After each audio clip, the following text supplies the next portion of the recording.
Je vous recommande la boutique La Londoloise, c'est Judith Londolé. Si vous voulez être classe, chic, être habillé, être admiré. Parole de Mopao Mokonzi.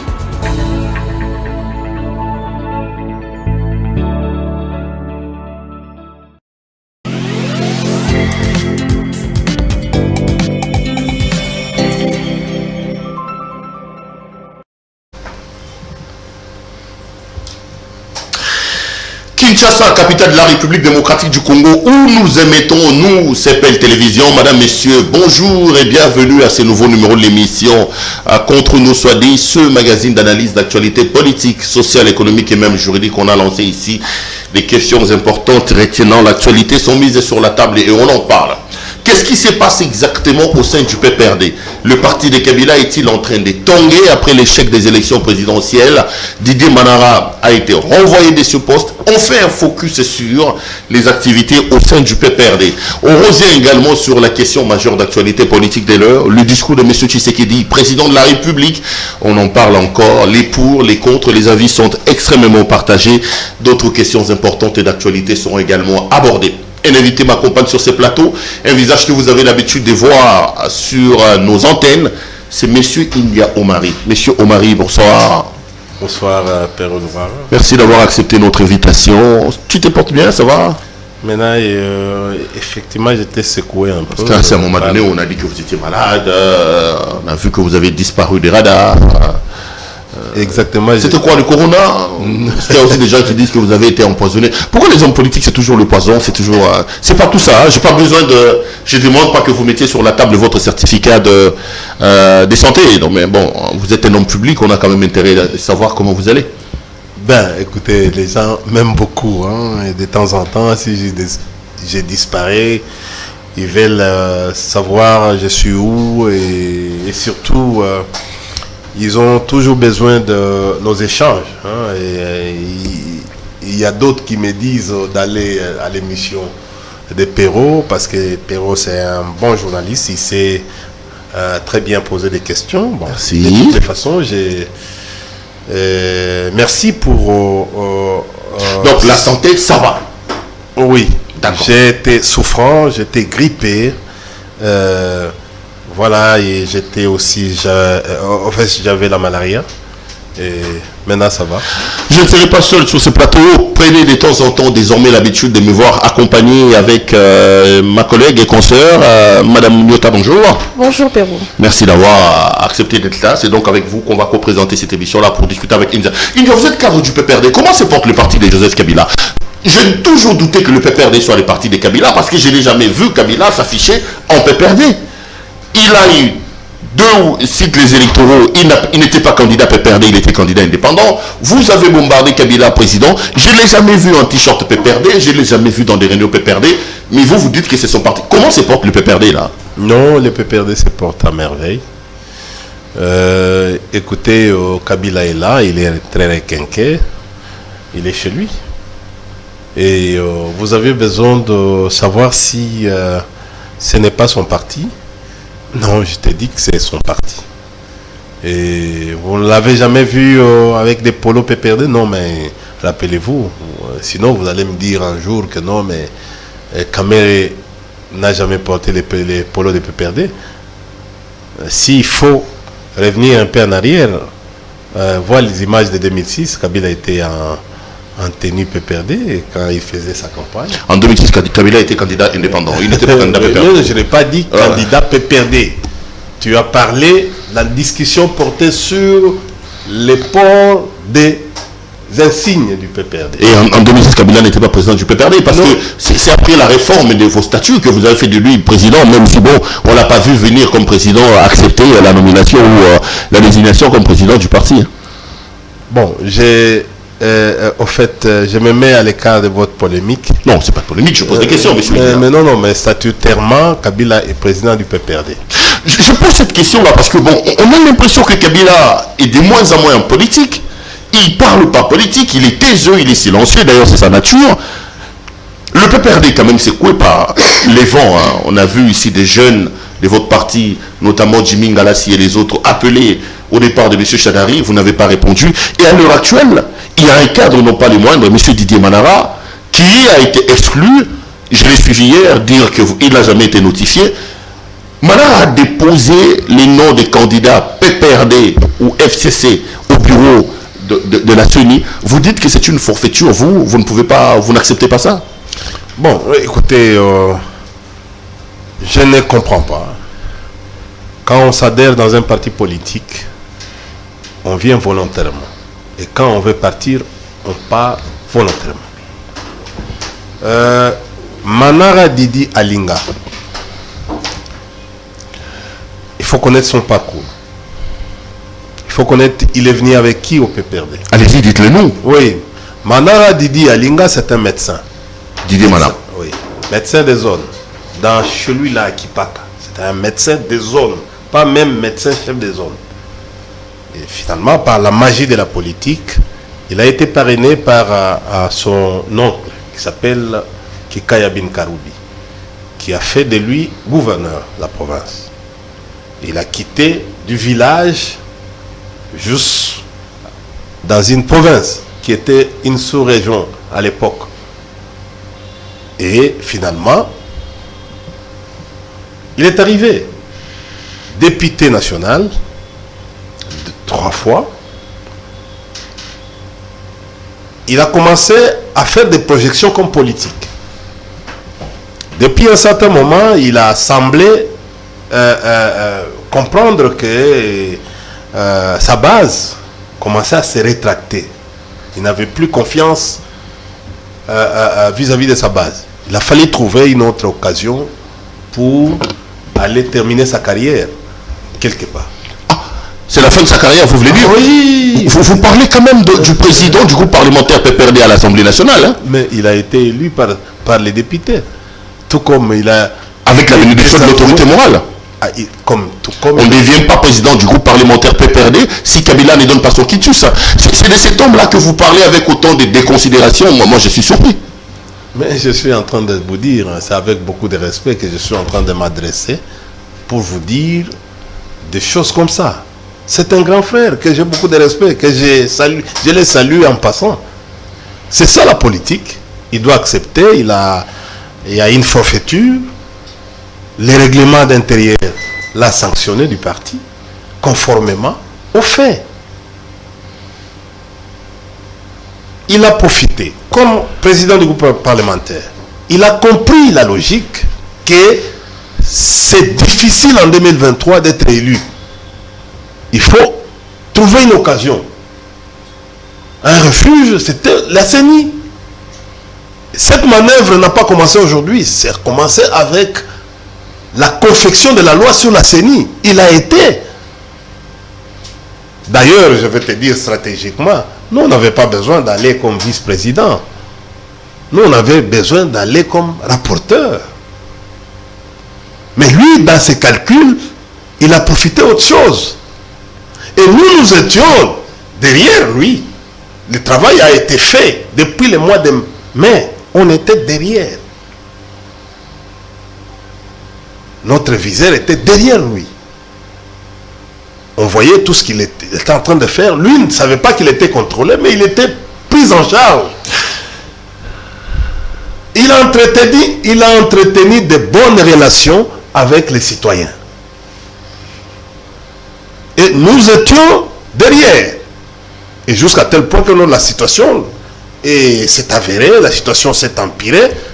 Et 8 jours avant la sanction, il a fermé presque tous les téléphones.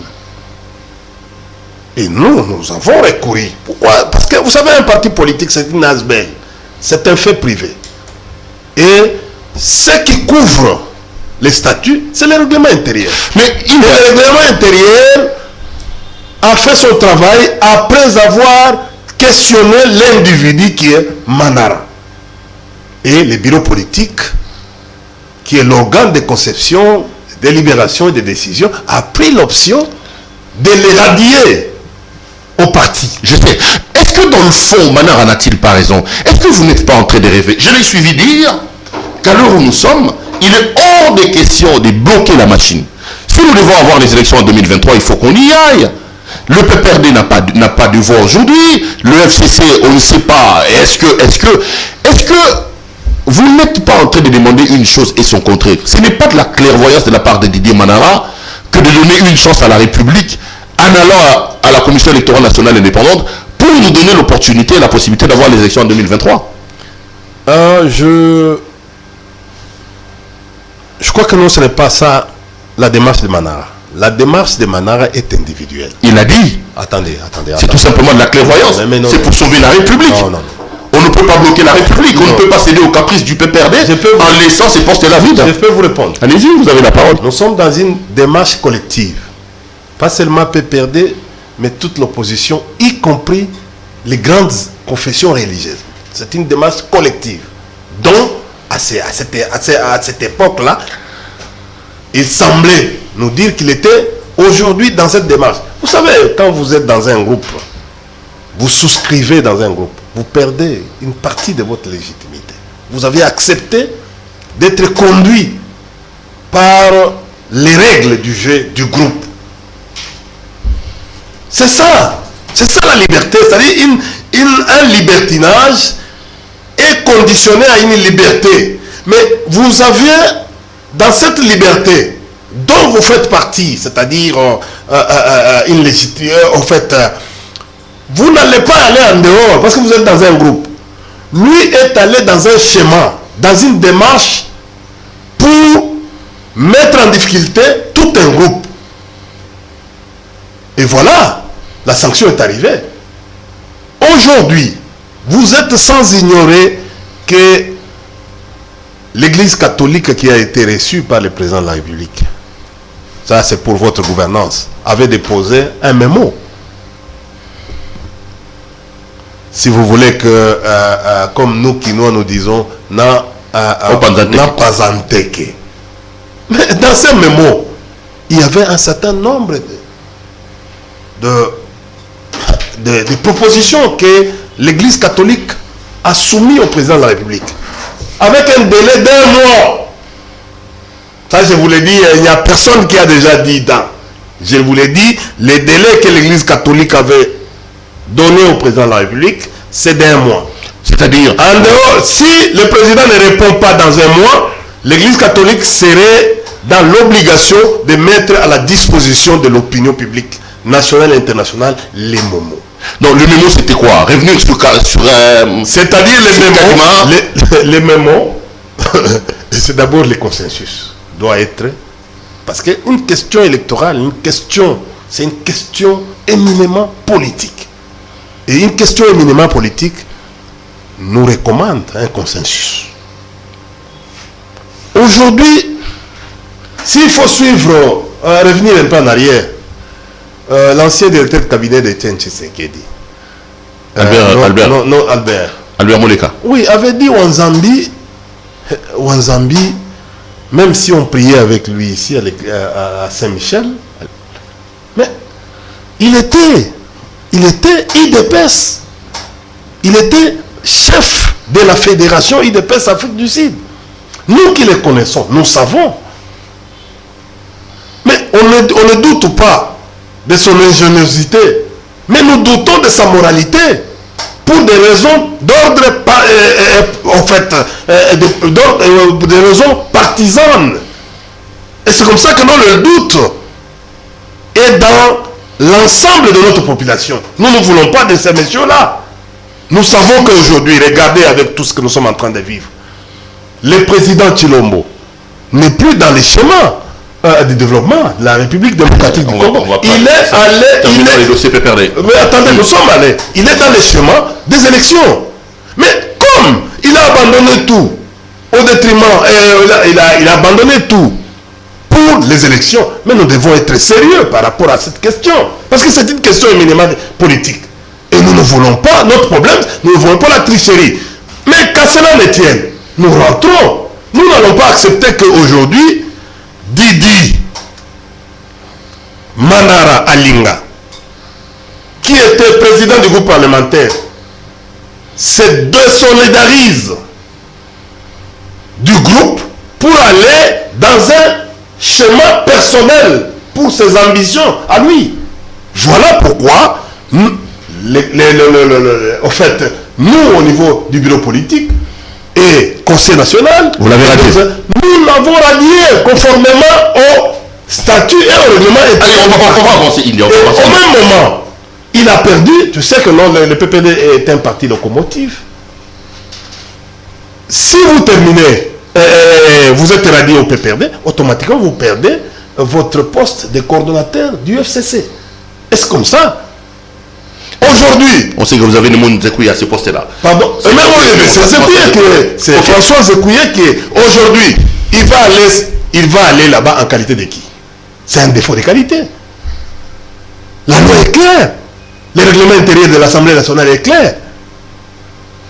Il va là déposer les 3 noms. D'ailleurs, il paraît que les noms qu'il a, à part son nom, les autres là sont désolidarisés. Oui, la dame questeur a dit qu'il n'était voilà les choses que nous sommes en train de vivre. La question du docteur, un médecin des zones, Alinga Didi Manara, c'est pas déshonorant. C'est une question d'actualité. C'est pas déshonorant. Mais la question d'actualité, c'est le fond, le mobile. Quand Didi Manara dit, il n'est pas seul, il est avec AG Matembo. Ils disent que le problème du FCC. Il est maintenant avec AG Matembo. C'est AG qui le dirige maintenant. Attendez, le problème du FCC, c'est un problème des caciques. Il dit qu'il faut sauver la République et non pas sauver les caciques. Qu'est-ce que vous répondez par exemple à Jean Matembo quand il cite 5 caciques? Il dit, tous ils sont des professeurs, 2 du Kasaï, 1 des Bandoudou, l'autre du Sud Kivu. Bon, je vais analyser. Du Kasaï, il parle certainement du professeur Évariste Bochab et de M. Loumanou. Mon parrain. De Loumanou. Du Sud Kivu, il parle de M. le professeur Némi Mulania. Est-ce que Kabila n'a-t-il pas été pris en otage par ces gens? Lui-même aussi, Kabila lui dit que je n'ai pas 15 personnes. En faisant ça, on ne délivre-t-il pas la maison Kabila de l'emprisonnement des caciques, M. India? Je sais, tu sais, hein, vous parlerez longtemps de Kabila. Pourquoi? Parce que il n'y a pas quelqu'un qui a fait plus que Kabila. Sinon, on l'effacerait. S'il y avait des actions à impact visible ici dans ce pays, on ne parlerait plus de Kabila. Aujourd'hui, parce qu'il y a l'inactivité, il y a, je n'utilise pas les mots que tu as toujours utilisés, qui sont parfois en politologie, c'est vraiment très lourd. Nous sommes en train de sentir, d'ailleurs, le président lui-même a dit que son gouvernement ne lui donne pas les possibilités d'être évalué positivement au sein de l'opinion publique. Il a dit qu'il y a un manque de coordination. C'est lui-même qui a accepté son échec devant son propre auditoire, acquis à lui. Un président de la République qui accepte l'échec, qu'il n'a rien fait. On parlera de ça dans les discours. Réponse sur la question des caciques. Oui. Les Bouchard, les Loumanou, les Manara et Agé Matembo, c'est eux qui sont à la base de cette situation désastreuse. Mon frère ami, j'ai eu la bénédiction d'être encadré par un grand professeur comme Évariste Bochab Mabouj Mabileng. Et vous connaissez nos liens à l'époque. Et Bochab, compte tenu de ma petite intelligence, il m'a découvert et il m'a projeté dans l'avenir. C'est quelque chose que j'ai toujours vu ça de ces grands hommes. Et je vais vous dire, au PPRD, la personne qui est venue avec l'idée de lancer des jeunes, parce que vous savez, nous sommes toujours en combat au niveau interne, combat de positionnement, mais lui savait quand même repérer les intelligences dans les partis. Bravo au professeur. Les Djanello ne répondent pas. Non, mais ce n'est pas Djanello, je vous dis la vérité. Je vous dis la vérité. Et Agé Matembo et Manara estime que Kabila est pris en otage par des caciques. Kabila lui-même l'a dit. Mais quand, écoutez, lui, mon jeune frère que je salue, Agé Matembo, que je salue en passant, quand il est venu, on lui a demandé d'être qui là, les mêmes caciques là, ce sont les mêmes caciques qui l'ont encadré. Et moi, y compris moi-même, quand il est venu ici à Kinshasa, ce sont ces mêmes caciques qui nous ont demandé de l'encadrer. il est entré au FCC au travers de ces caciques. C'est ça son histoire, qui a été recruté et il a eu tout. Derrière ces mêmes caciques. Moi, je vois que dans la vie, nous devons... Vous avez dit tout à l'heure, les Djalelo, mais demandez-lui, posez-lui la question de son origine. Il vient d'où? Il a été d'où? Il a été aidé par qui? Comment il est arrivé à être ministre? Il va dire que non, c'est le président Kabila. C'est le même cacique-là, y compris moi-même, qui l'a encadré. Donc, il faut fermer vite la parenthèse.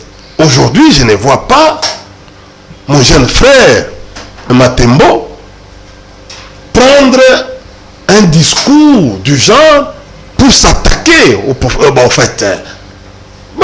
Je ne dis pas que non, ils sont sains.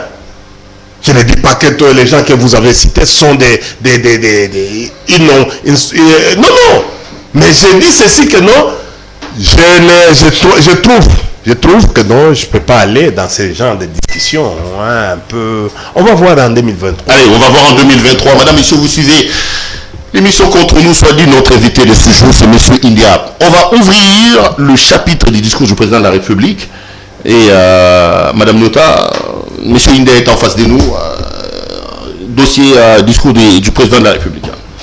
Lors de son discours, le président a parlé de la situation sécuritaire en République démocratique du Congo, et d'où nous avons aujourd'hui la présence de l'armée rwandaise et ougandaise à l'est, donc dans le nord Kivu et en Ituri.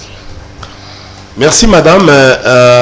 Je viens de faire une grande discussion avec mon ami ce matin, mon ami Kapiamba, sur l'entrée de la police. Bon. Ah, vous vous entendez de nouveau? Parce qu'à un moment donné, il y a eu beaucoup de passes d'armes autour de vous. Vous avez dit de lui qu'il n'était pas un homme de droits de l'homme, que c'était un politicien, mais non, qu'il s'attaque de temps en temps. Tu sais qu'il redevient votre ami. C'est dire une chose sur mon plateau. Vous avez dit que cet homme-là n'était pas crédible. Je n'ai jamais utilisé jamais. J'ai dit, je suis politique. Vous avez dit dans la vie politique. Vous avez dit que monsieur Georges Kapiamba n'était pas crédible sur ces plateaux, monsieur India.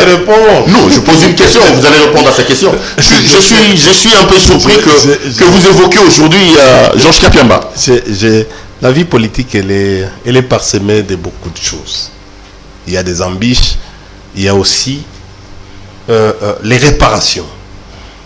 Nous, politologues, nous disons les relations se font, se défont et se refondent. Ça veut dire quoi? Ça veut dire que dans la vie politique, il n'y a pas de constance, il n'y a pas de loyauté, il n'y a rien. Vous dites une chose aujourd'hui, vous dites son contraire demain. Non, attendez. Au nom du dynamisme.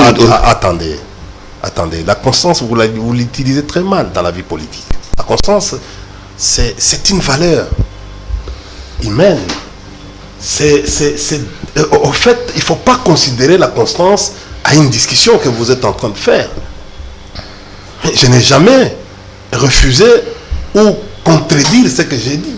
Regardez la caméra. Oui, je n'ai jamais compris. Les Congolais vous regardent. Monsieur India, Georges Kapiamba, c'est un homme sérieux, un homme crédible. Non. C'est un homme crédible. Kapiamba est un homme partial. Est un homme partial. Et je répète. Ah, ok. Et je préfère mettre fin à ça. D'accord. Parce que ce n'était pas l'objet de notre discussion. C'est un homme partial. C'est bien de l'assumer. Vous avez même dit qu'il était de l'UDPS à un moment donné. Ok, c'est bon. Allez, répondez à la question. Écoutez, je n'ai jamais dit le contraire. Ok, c'est bon. Il travaille pour qui aujourd'hui? Vous le savez très bien. Je ne veux pas aller dans beaucoup de dossiers sous cet angle-là.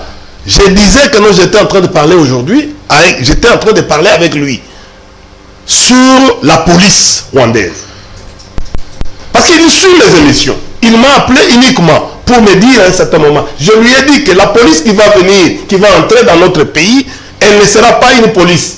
C'est une unité spéciale de RDF.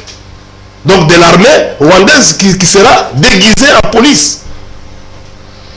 Et la mission de cette armée-là, qui va venir dans notre territoire, c'est pour surveiller tous les gestes et mimiques de l'armée ougandaise. Aujourd'hui, vous nous avez semblé dire ici, sur ce plateau, les nouveaux, c'est ça, les changements narratifs. Nouveaux narratifs. Oui. Nous sommes en train de... Tu vois les jeux que les ADF sont en train de faire aujourd'hui. Ils entrent à l'intérieur du pays. Donc l'Ouganda est obligé aussi de suivre le même mouvement. Donc vous allez vous retrouver un jour, les ADF vont se retrouver, parce qu'on a déjà vu cette démarche-là, les changements de terrain. On a vu à un certain moment quand Etumba avait dispersé les ADF. Certains se sont retrouvés en République centrafricaine, du côté Biliwere, du côté... en fait, ils se sont... Aujourd'hui, nous avons entendu, il y a eu des morts. Aujourd'hui, ce matin, il y a eu des morts du côté Poulou. Hier, la même chose. Avant-hier, la même chose. Ils sont... Mais nos amis là, la forêt là, quand ils avancent, on nous dit toujours que non, les FDLR sont au niveau d'un toto, c'est-à-dire la partie Walikale. Vous parlez des ADF ou des FDLR? Je suis en train de parler des choses que vous devez retenir. Ok. Je rentre dans les domaines parce que madame m'a parlé, m'a sensibilisé sur la question de sécurité. Je voulais répondre. Je disais ceci. D'abord, nous avons un problème de l'état de siège.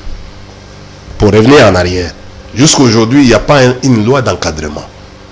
Un mauvais départ. Deuxièmement, nous avons la multiplicité des commandements. Même s'il y a un certain moment où on nous parle de la mutualisation des forces, on ne sait pas ça signifie quoi.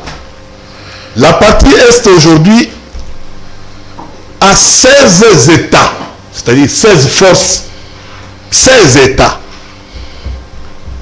Et nous avons, en plus de ces États, nous avons un gouverneur, des gouverneurs avec les états-majors, c'est-à-dire leurs administrations et leurs forces. C'est le gouverneur militaire. Deux, nous avons l'état-major général qui est là, son administration et ses forces. Troisièmement, nous avons la zone de défense avec son administration et ses forces. Quatrièmement, nous avons l'opération Sokola avec ses administrations et ses forces. Cinquièmement, nous avons les régiments avec l'administration et ses forces. Sixièmement, nous avons la MONUSCO avec son administration et ses forces. Septièmement, nous avons l'armée ougandaise qui évolue aujourd'hui dans notre territoire. Madame, on nous a appris la mutualisation des forces. S'il s'agit d'une mutualisation des forces dans la défense, comment on fait? On situe d'abord. L'ADF est ici. D'abord, les Nalous sont arrivés chez nous depuis 1985. L'ADF est arrivé chez nous depuis 1995. C'est-à-dire avant Afdel, avant Kabila.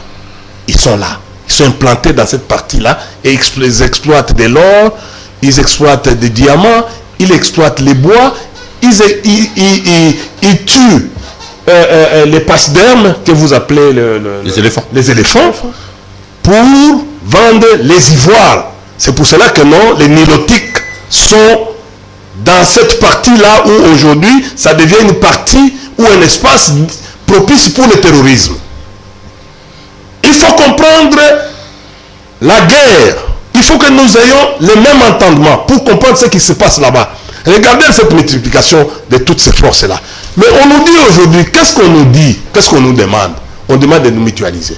Ok, les ADF font les incursions en Ouganda et chez nous. C'est-à-dire, nous devons dire que non, non, ils attaquent l'Ouganda, ils attaquent aussi la RDC.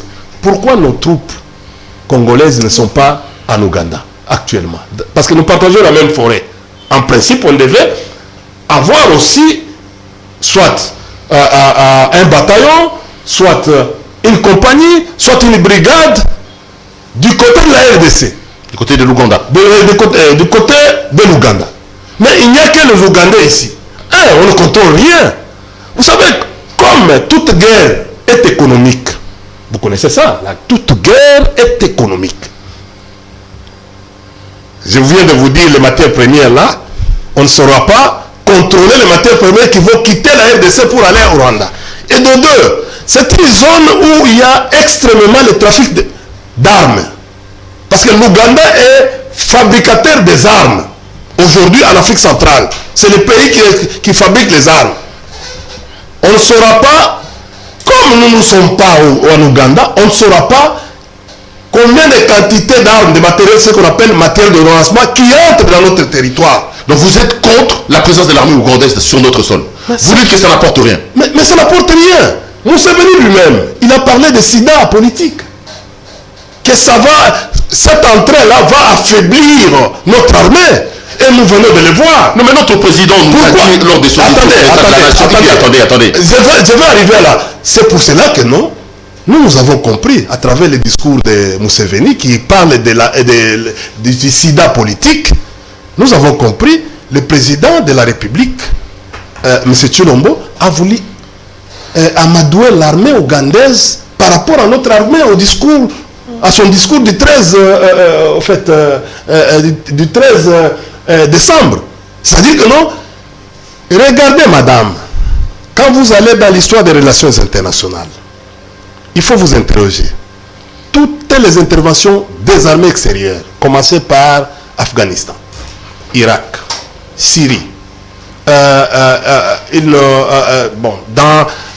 peux aller, j'arrive en Afrique ici, Liban, j'arrive en Afrique ici, Mali, là où j'étais à Gao pour ma première expérience, en République centrafricaine ici. Vous avez vu avec les Français ce qu'ils ont fait, ils ont laissé aujourd'hui les pays. Vous allez à Burkina Faso, vous allez en Côte d'Ivoire. Rien n'a été... Non, mais le président rassure que c'est une intervention qui rentre dans un délai limité. Est-ce qu'on ne peut pas leur donner le bénéfice de doute? Ils ne feront rien. C'est pas une prophétie. Je te dis aujourd'hui, entre mutualiser avec l'Ouganda et donner une... Attendez. Et donner une chance pour que la paix revienne totalement et laisser la situation comme ça, vous voulez qu'on laisse nos compatriotes en train de se faire massacrer? Non. Je vais te donner... Est-ce qu'on ne peut pas donner le bénéfice du doute à M. Tshisekedi dans le cadre de la mutualisation? D'ailleurs, je te dis, la planification n'a pas été... Mais je viens de vous dire, comment ça s'est fait? Maintenant, qui surveille aujourd'hui? On devait d'abord, dans l'organisation, on devait circonscrire la guerre pour éviter que Goma soit entré dans une... ou Bunia. La guerre ne se passe pas à Goma. On devait circonscrire, même à Beni. On devait aller au-delà, dans les coins, par exemple. On dit, bon, nous allons à Kiavinyonge. C'est là où... Parce qu'il y a les lacs. Oui. Il y a le lac Édouard. Nous pouvons aller à Mayangos. Nous pouvons aller à Médine. Vous n'avez jamais connu Médine. Médine, c'est C'était les bâtiments des ADF qui a été détruit par notre armée, non? Attendez. Non. Médine est aujourd'hui contrôlée par l'armée congolaise, non? Qui vous a dit ça? Vous avez appris d'où? Vous ne suivez pas les conférences de presse de vous avez appris d'où? Dans le cadre du nouveau narratif. Lequel narratif? D'ailleurs, il joue un mauvais rôle. Il joue un très mauvais rôle. Le ministre est là. Patrick Mouret. Il joue un très mauvais. Il ne peut pas. Il nous a dit que non, il y avait des commandements. Mais écoutez, ce n'est pas l'unicité des commandements que nous voulons. La matière de défense, on ne vient pas tâtonner, on vient donner. Il y a un militaire, quand il arrive à la télévision, il donne la précision. Il ne tâtonne pas. Et je lui demande, désormais, avant de passer, il doit s'informer à la commission de défense. Aller, même être préparé par des gens qui sont habilités. Sinon, il est en train de détruire la communication du président de la République, la communication du gouvernement en cette matière. Il ne peut pas, il a dit à un certain moment avec une question rwandaise que non, bon, écoutez, en minimisant une incursion, une guerre qu'on vous déclare, qu'on entre dans un territoire, vous négligez ça. Vous êtes, nous avons 9 voisins, ben c'est normal, mais ça ne peut pas se faire. Si vous faites une déclaration comme ça au Rwanda, vous partez. Kagame ne sera pas là, il ne va pas tolérer, vous partez. Chers frères, je vais vous dire une chose, que c'est la planification qui définit la grandeur d'une guerre ou la réussite d'une guerre. Vous savez, bon, s'il y avait une bonne planification, même les ADF là devaient avoir peur, mon madame. Ils ne devaient pas tuer aujourd'hui, parce qu'on a tué hier. On continue à tuer. Et il faut les situer. Les ADF, c'est quoi? Ce n'est pas une armée classique. Ce sont des groupuscules qui vont en 5, en 10, en 15 C'est-à-dire des troupes qui sont éparpillées un peu. Ce n'est pas une armée où on peut localiser cette armée dans cet endroit pour les mettre en difficulté. Non. Et cette armée-là, il faut la géolocalisation. Située. Donc pour ce n'est pas un écosystème savanicole. Allez, on va avancer, monsieur India. Nous avons plusieurs aspects. On va avancer, sinon on va pas. Pour vous, on conclut sur ces dossiers-là que c'est une grosse erreur, que l'armée ougandaise ne devait pas être chez nous, et que l'état d'essai c'est un échec, même si le président a dit que ça avance et qu'il s'est même assuré pour que notre armée ne manque de rien pendant l'état d'essai. Non, je te dis que c'est tout un problème parce que je viens de parler de la planification ici. Il a fallu planifier. Il a fallu mutualiser les forces. C'est-à-dire, nos troupes devraient partir de part et d'autre. Et on fait les éléments de manœuvre devaient être conçus par nos deux armées pour mieux manœuvrer. Et de deux, je suis en train de proposer au président de la République et aux autres collègues analystes stratégiques de circonscrire la guerre pour quitter de l'état de siège vers les endroits c'est-à-dire au lieu qu'il y ait un gouverneur militaire à Goma, qu'on laisse l'espace de Goma, qu'on laisse l'espace où les guerres ne sont pas, des ADF, qu'on circonscrit la guerre dans les endroits chauds, dans ce qu'on appelle les points névralgiques, les points où pour permettre à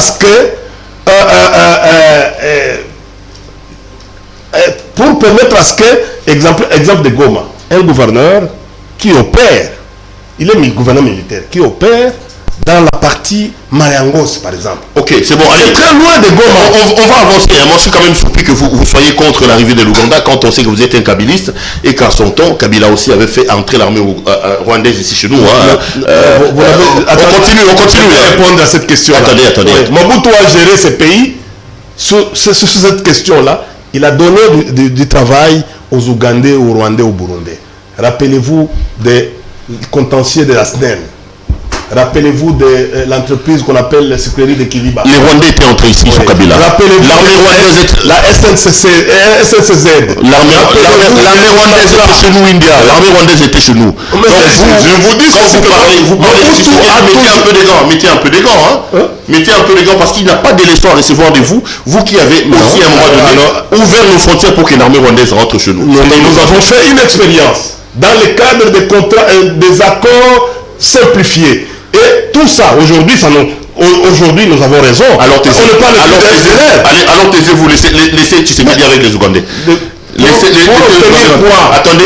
Parce que nous avons essayé avec les Rwandais, on a mis par terre aujourd'hui, on ne parle plus des fonds de commerce de Rwanda et FDLR. On ne parle plus. D'accord. Nous avons fait cette expérience. Tshisekedi, peut-être que demain on ne parlera pas des ADF. On reste dans le discours du président de la République avec Mme Nyota. Nous dépassons déjà des semaines. Nous, les Rwandais n'a pas fait des semaines ici. Si, le Rwanda, il n'a pas fait un mois. Non. Opération Umoja, plus de mois. Je sais de quoi je parlais, il a arrêté. Moi, j'ai été avec... J'étais à l'entrée, Moi, j'ai été avec Vital. Si vous parlez mieux, il va te dire. On avance. Madame Nyota, on reste dans le discours du président de la République. Nous sommes toujours dans le discours du président de la République. Donc, quand vous dites que vous êtes contre que l'armée rwandaise et ougandaise soit dans les territoires congolais, donc cela veut dire que d'une autre part, notre armée est défaillante. Mais écoutez, c'est pas moi. Moi, j'ai toujours dit que non. Kabila a laissé une armée dans ce pays qui était au 7e rang, donc 7e position. Et moi, pour moi, j'encourage notre armée. Vous savez ce qui se passe là-bas? Aujourd'hui, on a prolongé l'état de siège. Mettez l'argent. Madame, tu sais que depuis Kabila est parti, on n'a jamais doté même nos policiers détenus. Tu sais, mettez l'argent. Mon plaidoyer pour le moment, c'est de demander aux députés qui sont là-bas de faire des projections d'avenir par rapport à la défense. Donner l'argent aux services de sécurité. Beaucoup d'argent, comme fait les Rwandais et l'Ouganda.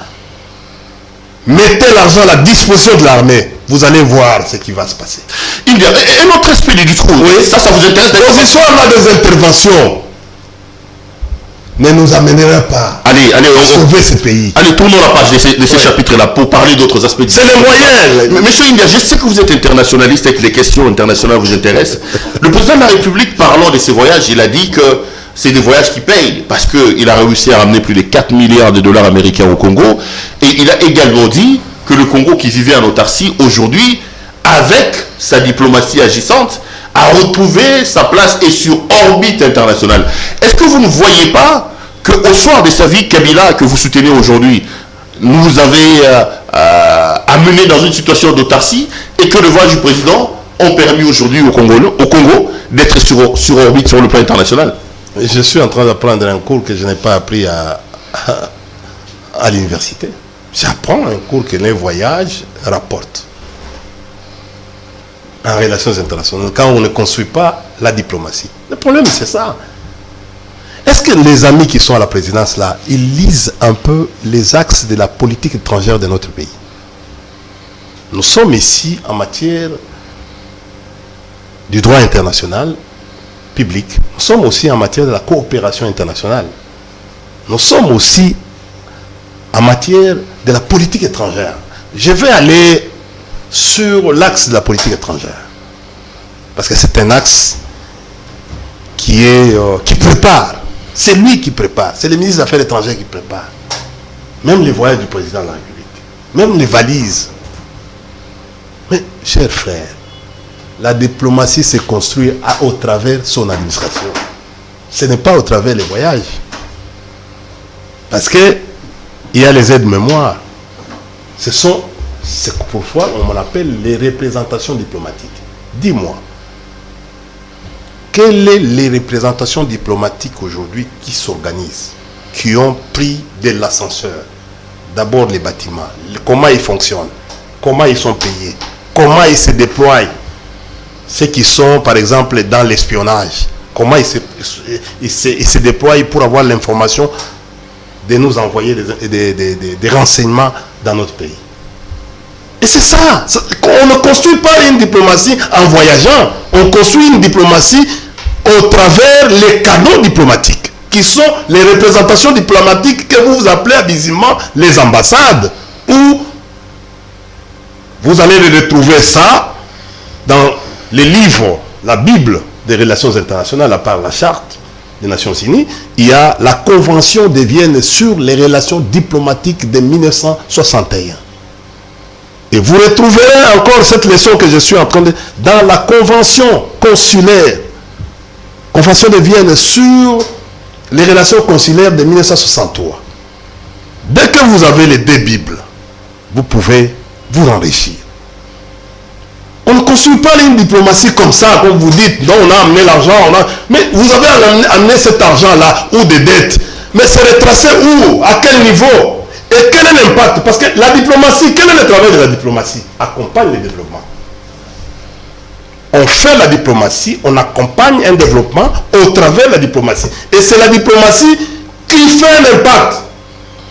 On peut dire aujourd'hui que non, le président est allé aux États-Unis sensibiliser les investisseurs au travers sa statue. Les investisseurs américains sont venus investir conformément au code des investissements qui est en RDC, propice. Le président a fait. Mais ici, zéro investissement. Je ne vois pas. Zéro en termes de PIB. Il n'y a pas d'avancée. Il y a toujours, Kabila a laissé les dollars avec 16. Aujourd'hui, nous sommes à 21. Kabila a trouvé les dollars à 311 francs congolais. N'entrons pas dans ces débats-là, India. Non, on va aller dans... Moi, je vais vous dire. Non, ne sont pas dans ces débats. Non. Quand Kabila prend le pouvoir en 2000, je vais aller sémantiquement et pour vous démontrer. Et je vais même faire les taux. Si vous disposez de votre émission, appelez-moi un jour, on va tabler sur ça. Et je vais vous montrer aujourd'hui que non, le régime tous les jaloux a amené ces pays, a réduit ces pays à néant. Tu vois l'exode rural aujourd'hui. Mbujimaï, Lubumbashi. Il faut voir les trains, comment il est. C'est pour moi, Indien. Je me rappelle quand j'étais jeune, avec mon papa qui était... Je pourrais escorter, convoyer tout un train de 20 wagons de frétins, la Tanzanie, avec les bateaux, jusqu'en Mbuji-Mayi, et je suis là un patron, et je vends. Et quand on me dit aujourd'hui, et dernièrement à mon passage, je vois à Kananga, en Mbuji-Mayi, là où il y avait l'argent, tout le monde, Lubumbashi, allait puiser l'argent en Mbuji-Mayi, les dollars. J'ai dit sous la responsabilité de Junez, Maweja et les autres, à l'époque. Quand je vois aujourd'hui, Mbuji-Mayi, on commence même à vendre de l'eau. Mais c'est l'œuvre de Kabila, non? Vous voulez dire quoi? On n'a jamais. Que c'est arrivé dans les 3 ans. On n'a jamais. C'est moi que Kabila a laissé. Toi et moi, nous étions au cabinet du professeur Évariste Bochard. Nous sommes partis, on a effectué beaucoup de voyages. On n'a jamais vu, que ce soit à Kananga, que ce soit en Mbuji-Mayi, on n'a jamais vu de l'eau vendue en Mbuji-Mayi. Donc, diplomatiquement parlant, le pays est nulle part. Vous dites quoi? Le président a menti, qu'il n'a pas... Je n'emploie pas les termes. Je suis respectueux de cette institution, le président de la République. Pas la présidence. Le président de la République. J'obéis. C'est la respectabilité comme un ancien conseiller collaborateur du président de la République, Kabila. Ancien. Le président n'a pas dit vrai. Oh.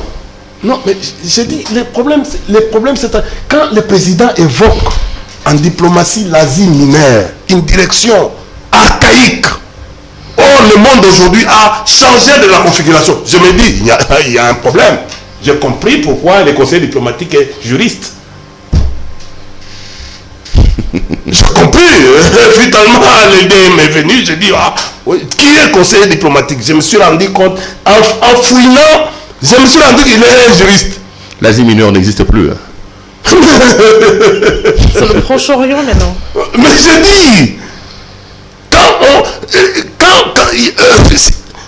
j'ai même à un certain moment, excusez-moi, la poésie, je prends comme une poésie. Mais écoutez, je vais vous dire une chose. Moi, c'est la vérité, madame.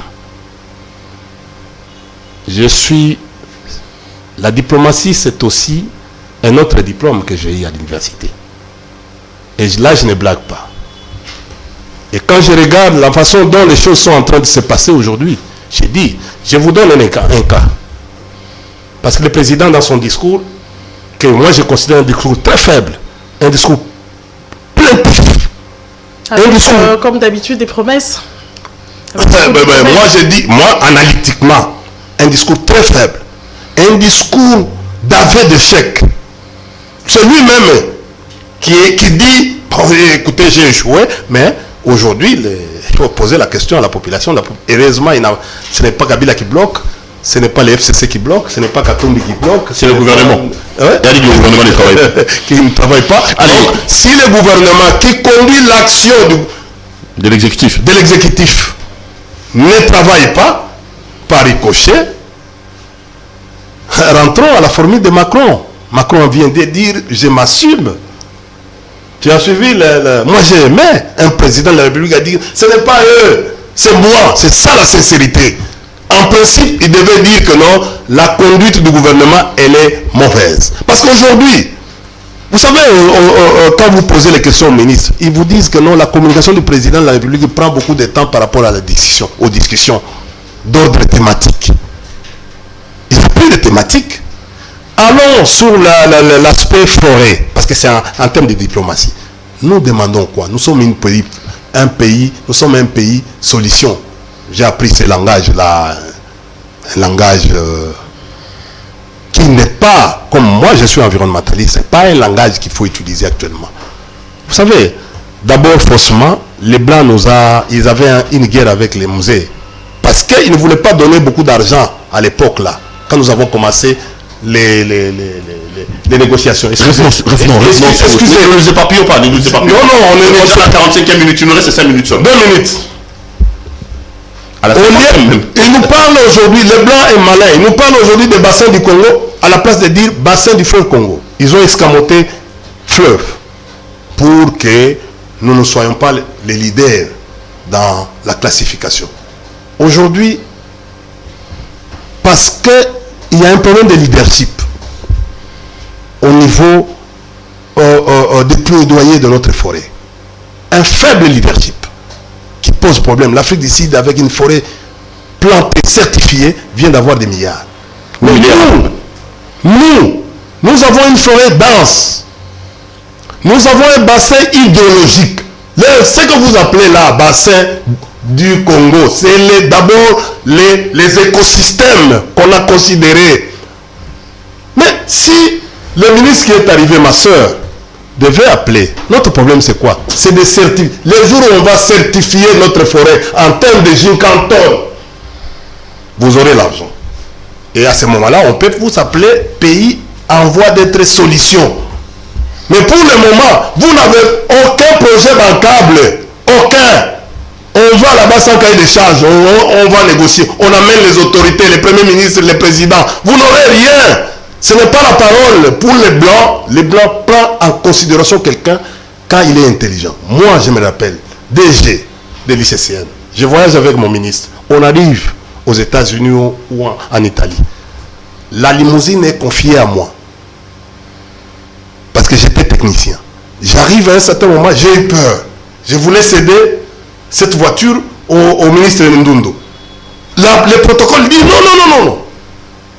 Parce que leur considération, ce sont les techniciens. Nos experts ici, qui voyagent 200, 500 dans des avions ici avec les trésors, ils s'assainissent les trésors publics.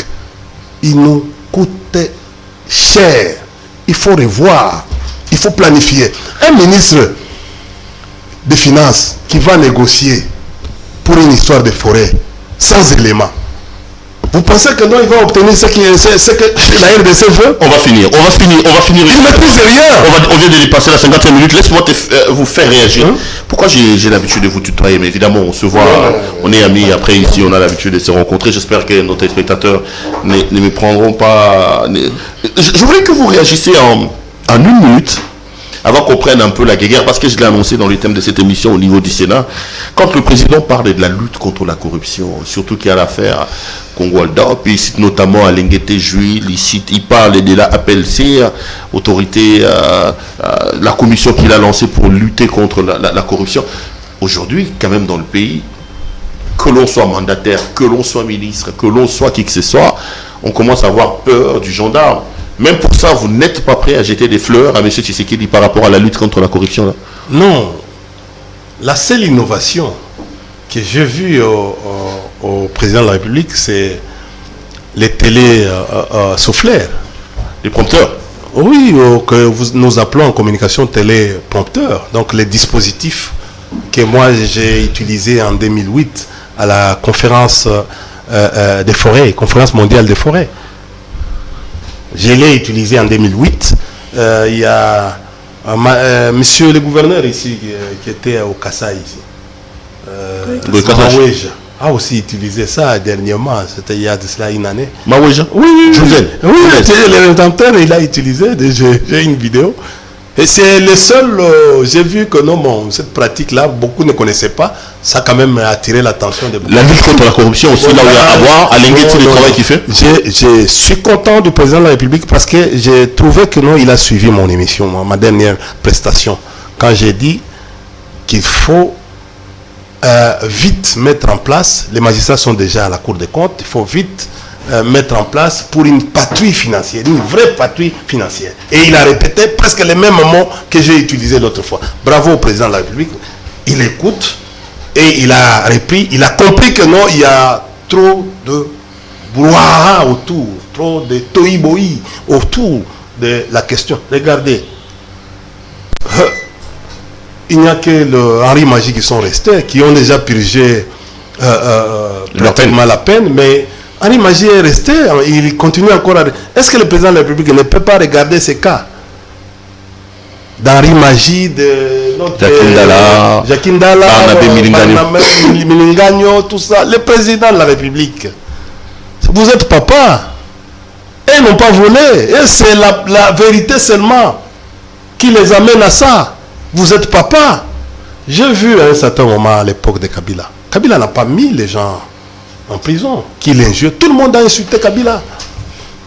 Le Mouyambo était en prison. Non, ce n'est pas pour Kabila. Ça n'avait jamais. Mouyambo avait un problème avec les catholiques les pays. Non, on n'avait jamais cité les dossiers de Kabila là-dedans. Soyez modeste. Oui, je suis modeste. Je suis modeste. Quand on est et qu'on moi, je m'incline devant les évidences. Je ne m'incline pas devant les fake news ou les faux bruits. Allez, on va terminer. Ça fait 1 heure pratiquement qu'on fait l'émission. Vous suivez certainement l'actualité dans nos chambres. Il y a une guerre scientifico-politique qui se passe actuellement au niveau du Sénat. J'ai vu le professeur Bouchard sortir aussi l'artillerie lourde sur la question. Comment jugez-vous la passe d'armes qu'il y a actuellement entre Matata Ponyo et M. Bahati Lukwebo sur les compétences? Est-ce qu'il faut qu'on remette à Bahati, plutôt à Matata, ses immunités? Bahati dit que l'affaire, notamment celle de la zarianisation, est encore pendante devant les cours des tribunaux. Il ne peut logiquement quand même pas remettre à Bahati, plutôt à Matata, ses immunités, non? Non, je vais te dire, non, il y a un problème. Parce que apparemment, le président Bahati s'attaque au président de la Cour constitutionnelle qui est Kalouba. Quand on vient au pouvoir, c'est pour changer. C'est pour transformer positivement. Mais je crois que l'état des droits nous recommande de nous incliner. Mais comment il ne veut pas exécuter un arrêt de la Cour constitutionnelle? C'est la question que je suis en train de me poser jusqu'à aujourd'hui. Ni lui, ni le procureur, l'ami de son ami de circonstance, ni le procureur ne veut pas exécuter un arrêt de la Cour constitutionnelle. La question que je suis en train de poser, mais écoutez, les gens qui voulaient nous donner des leçons, comment ils n'arrivent pas à nous donner des leçons sur ces plans? Qui a levé les immunités de Matata? C'est Bahati Lukwebo. La nuit. Les immunités, je vous apprends aujourd'hui, les immunités de Matata ont été levées la nuit. Après la fermeture de la session, qui était à 18h, la lettre est entrée à 18h45 ou 43 minutes. Et puis plus tard, le président a levé les immunités de Matata. Sur quel problème? Ce n'est pas tous les problèmes du monde. Sur un seul problème, la zarianisation, dossier.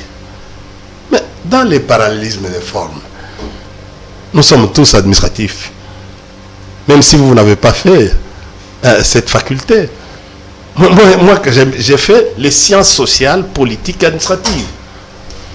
On nous dit dans les parallélismes des formes, c'est la personne qui a levé les immunités qui peuvent aller demander. Non, mais les immunités ont été levées sur le dossier zarianisation. C'est lui-même Bahati qui a levé. Ce n'est pas au cours de la plénière. Non, mais attendez. Attendez d'abord. Le dossier zarianisation n'est pas encore clos devant la justice. Mais Bahati dit, amenez-moi la preuve que je vais pourquoi j'ai enlevé vos immunités et aujourd'hui sans objet. Je vais te dire une chose. Bahati devait d'abord se plaindre. Pourquoi Bahati devait se plaindre? Quand il a levé les immunités, lui, Bahati, comme président du Sénat, pour la zarianisation, on commence ce procès, on commence cette audition, on arrive à un certain moment, on dit mais levé. C'est-à-dire on abandonne ces dossiers, on transforme les dossiers qui a été levé, dont les immunités ont été levées, vers un autre dossier de Bukangalanzo, qui avait déjà été traité, vidé au niveau de plénière. Bahati, s'il était honnête, c'est ça la sincérité qu'il devait commencer, il devait dire à son ami, ou donc au PG, près la Cour constitutionnelle, de dire, mais moi je n'ai pas levé les immunités de Matata pour les dossiers de Bukangalanzo. La plénière avait levé, et moi j'ai levé les immunités uniquement pour la zarianisation. Pourquoi vous abandonnez? Il devait faire ça, une objection, qu'il n'a jamais fait. C'est-à-dire, quelque part, on peut retrouver une complicité. C'est lui qui a levé. C'est lui qui peut faire. C'est lui qui a même, on lui dit dans le règlement d'intérieur, c'est lui qui protège les sénateurs. Pourquoi il n'a pas fait ça? Il devait commencer par une objection. Pour dire que non, je ne suis pas d'accord. vous aviez utilisé ma bonne foi pour détourner de la question qui a été posée, le réquisitoire. Donc, M. Bahati, président du Sénat, est fautif sous cet angle. 2, il demande à Matata un dossier. Oui, nous avons suivi des émissions des grands politiques et des grands juristes. Maître Wenga, tous les deux. Des gens sont venus ici. Il y a mon jeune frère Laurent Onyemba, avec son intelligence, est venu. Beaucoup de politiques. Quand on avait abandonné, effectivement. Et pourquoi le procureur, en abandonnant pour entamer notre dossier, n'a pas pu écrire que non, M. Bahati, sénateur, président du Sénat, je viens d'abandonner ce dossier-là parce que je ne trouve pas, c'est un dossier sans preuve. Maintenant, je vais commencer un autre dossier. Donc, dans le chef du procureur général et dans le chef, on semble qu'il y a un problème. Même Bahati devait dire que non, il y a un problème, vous ne me respectez pas. Vous êtes venu pour un autre dossier. Mais vous transformez ce dossier en un autre dossier. Et là où le Bahati a commis un grand dégât, c'est le fait de dire que voilà, moi j'ai 70 députés, non, moi j'ai 7. Non, non. Monsieur le président du Sénat, nous connaissons. Vous n'êtes pas député. Les votes se passent, les votes ici chez nous. La considération du vote, ça se passe au suffrage universel direct.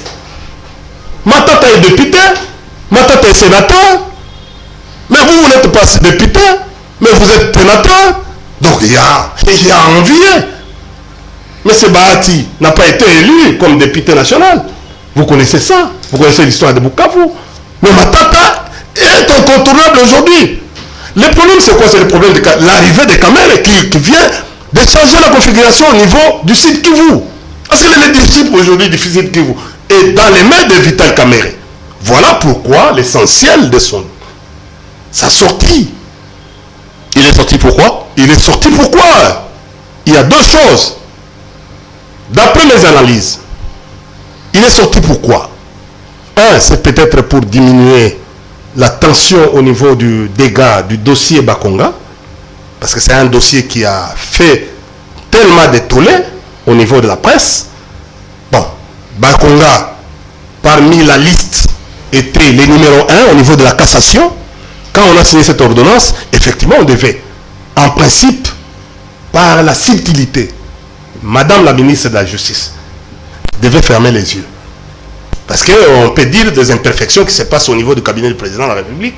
Lui ne devait pas attirer l'attention pour ces dossiers-là. On devait voir dans la mesure du possible. Peut-être c'est une faute, mais on ne devait pas ramener cette faute à la surface pour permettre à ce que nous, adversaires, nous puissions nous attaquer au régime actuel.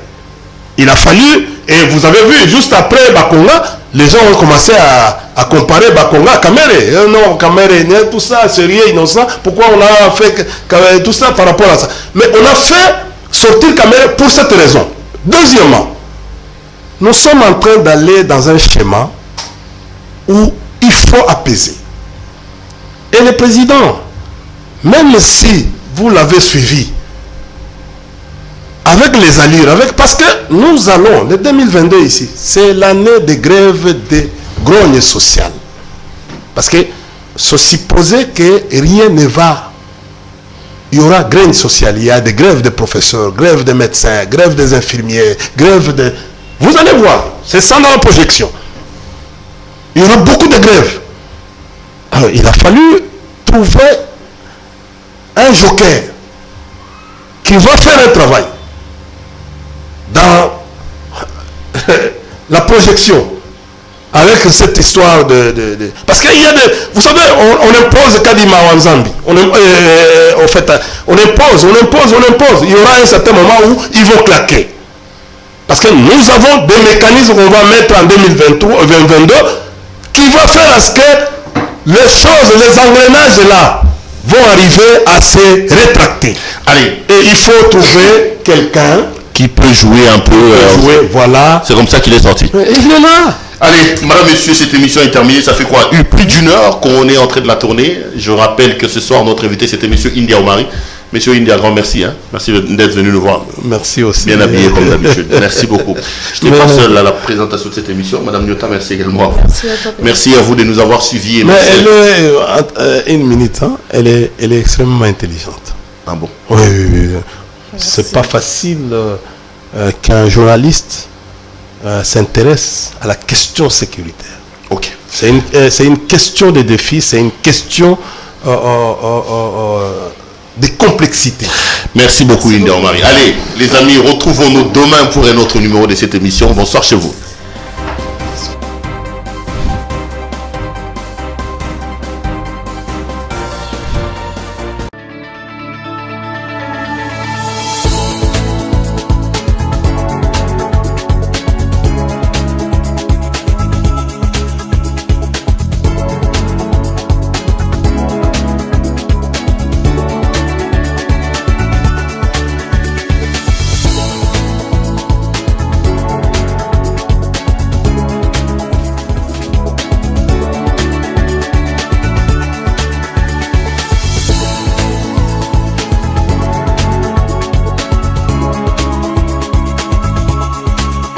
Je vous recommande la boutique La Londoloise, c'est Judith Londolé.